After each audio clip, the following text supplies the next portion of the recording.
Clean up today mga friends. Ayan, nag-iipon kami ng tubig. Kasi yung tubig namin, pawala-wala. Yan sa labas, naglalagay sila ng tent. At yun dahilan, bakit pawala-wala yung tubig namin.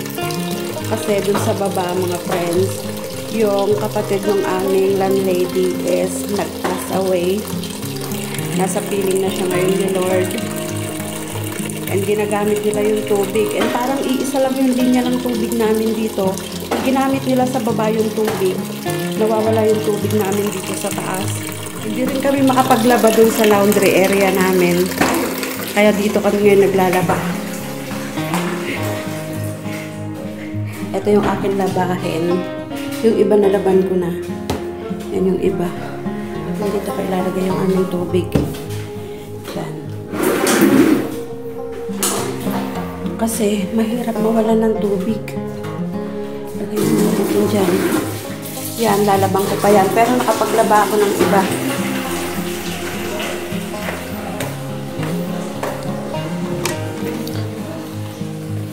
And then dito,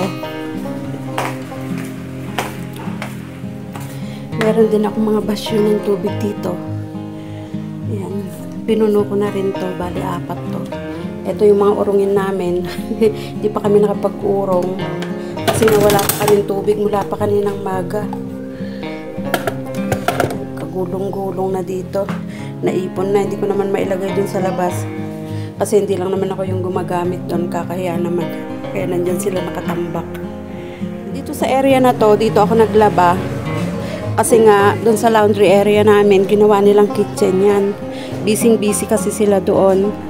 And yung mga nilabahan ko, mga damit lang ni Kuya yan. Kasi, kukunti lang yung mga damit na dinala niya dito sa boarding house.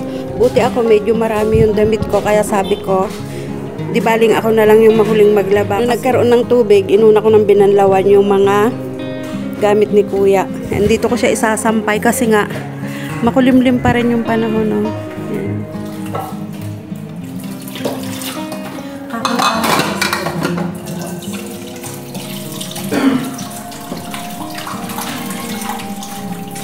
Yan.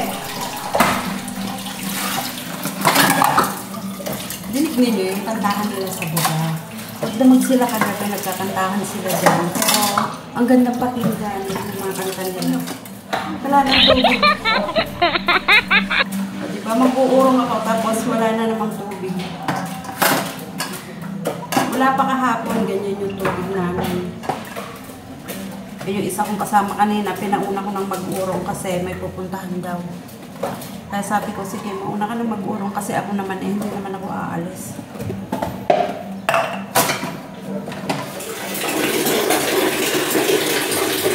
Ayan, ito yung bathroom namin. Yan din yung aming bathroom. Dito kami nagbabanlaw.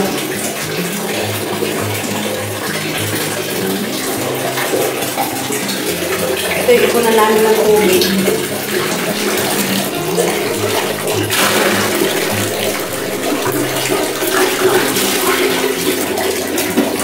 Mabilis ang banlaw lang kasi baka mamaya may maligo. Kaya ayan. Banlaw-banlaw lang kami dito.